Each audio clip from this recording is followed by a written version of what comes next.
Greetings, my friends.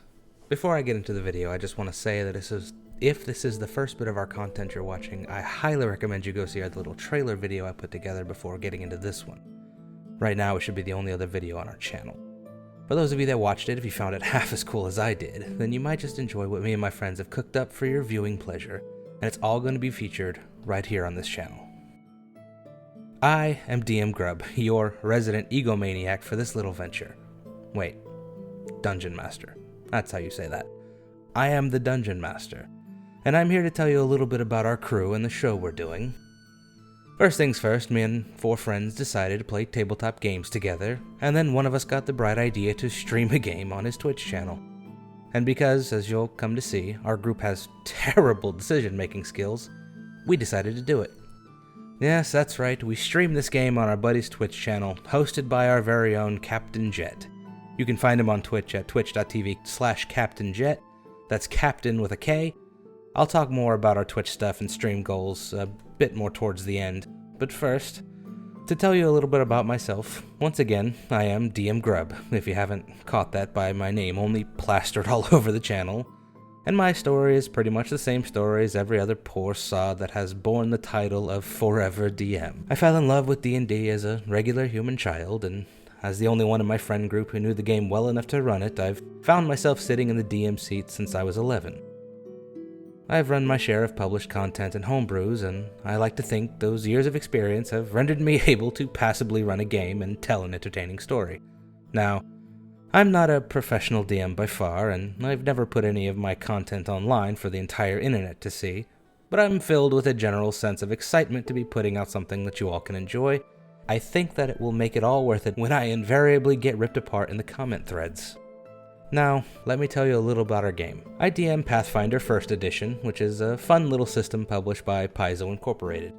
For those of you who don't know, Pathfinder is essentially a ROM hack of Dungeons & Dragons 3rd Edition, which, for those of you with less nerd cred, means it's essentially the skeleton of D&D 3rd Edition wearing someone else's skin. Wizards of the Coast, the company that makes Dungeons & Dragons, occasionally updates the D&D system with new versions. It eventually moved on from its 3rd edition to go make 4th edition, and that was, well, it was a thing that happened. It made a lot of people very angry and was widely regarded as a bad move. So, before Wizards could move forward and make the 5th edition of D&D that everybody loves, Paizo Publishing came out with this fun system that held on to a lot of stuff that people loved about 3rd edition. As a 3rd edition veteran myself, I was one of the people that saw Pathfinder and went, "Wow, it's nice that someone's picking up the 3rd edition torch," as I gazed at the rule set with glasses so thoroughly tinted with rosy retrospection that stop signs were invisible. Luckily for me, despite many legitimate criticisms against Pathfinder in 3rd edition as a game system, I am the Dungeon Master, and my control over the game isn't so much a presidency as it is a hostage situation. I run the system that I have the most fun with, and the players are at my complete mercy, because what else are they gonna do? Run their own game? But enough about me and my god complex, let's talk about this universe I created. The setting of my game takes place on a world called Tern, a planet of mostly island continents featuring a variety of locales that will be visited over the course of the story. I'm not going to go into all of it, as it's not quite relevant, as the entirety of the first arc will take place on a little place called Isla Prima, or the Isle of the Primes. You see, the world of Tern is a planet completely encased by something called the Gilded Cage. The Gilded Cage is a protective barrier of energy that surrounds the planet and prevents anything from outside reality from coming in, or at least ensures that anything that makes it past the barrier has to obey the local laws of reality. Now, that's not to say that supernatural things don't exist. In the realm of Pathfinder, there's a lot of things that are real because magic is real. Sure, things don't behave like they do in our physics-based world, but things like ghosts, demons, heaven, hell, and other planes of reality, all of that exist. It's empirical. So the world has the standard fantasy problems of monsters and devils and fae. What the Gilded Cage protects from is things that aren't supposed to exist, even within the bounds of magic. This is essentially all of your basic eldritch horrors. The Gilded Cage is there to protect the world just in case anything featured in the Lovecraft mythos decides to get too close for reality's comfort. since reality breaking tends to be bad times for almost everyone else involved. The Gilded Cage was formed by the Prime Archons, 4 gods who were given the powers of a select number of lesser deities for the purpose of creating a barrier to protect the world.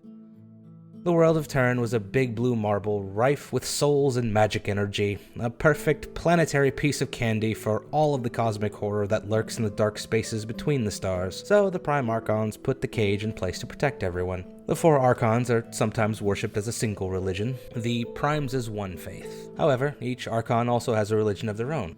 The first Archon is the most prominent, Lady Ariel, a shining beacon of purity and strength wreathed in flame. She's depicted as an armored warrior with shining feathered wings and a flaming sword.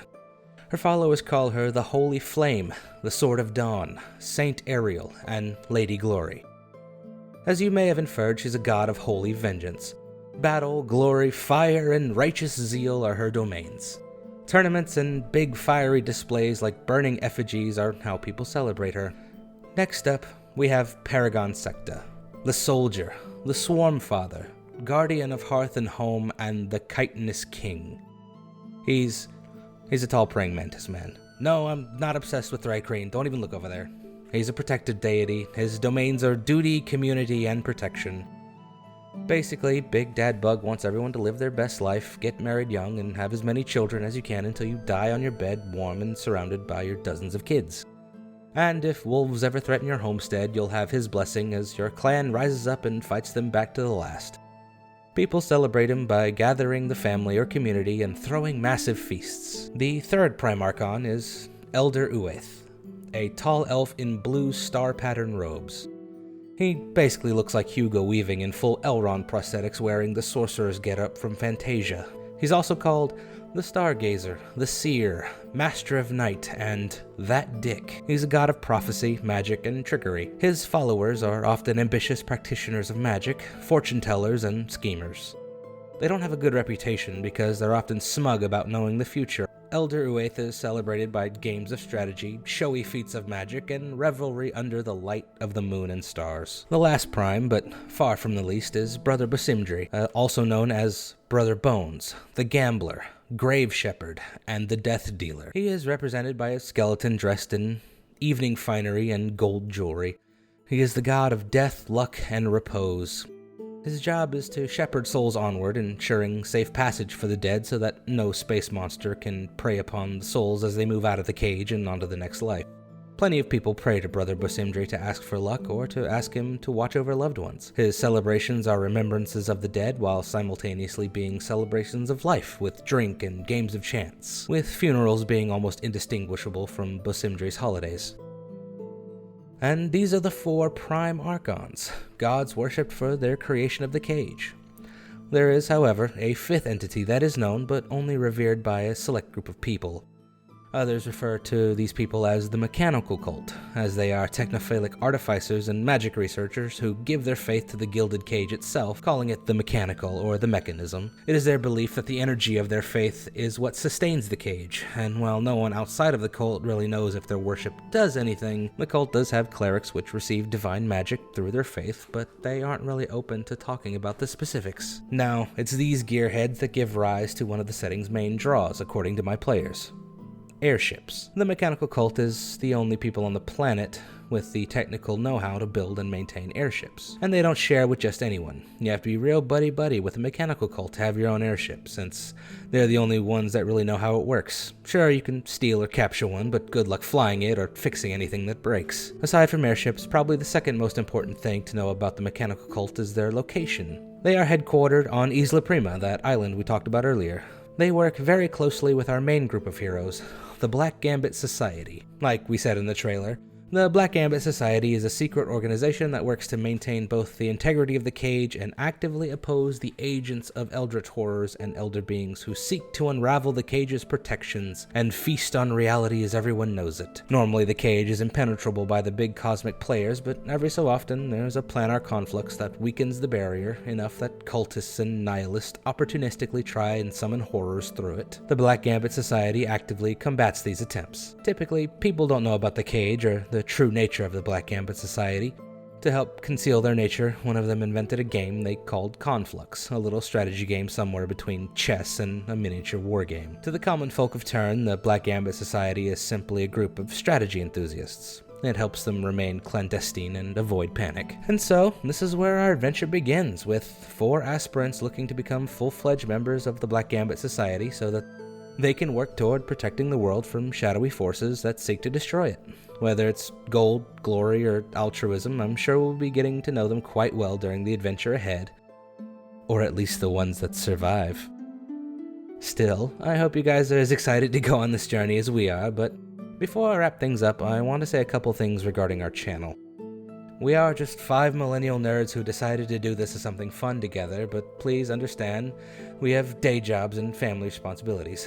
None of us have ever had a YouTube channel before, and only one of us ever streamed before. Those of you who listen to the trailer and then listen to this video might notice the sharp contrast in quality. Understand that when we first dipped our toe into recording, we all had very shitty microphones. Eventually, as this whole thing became more real, we started saving up between paychecks, and we're steadily upgrading our mics and getting better at doing sound work, since we're all painfully amateur.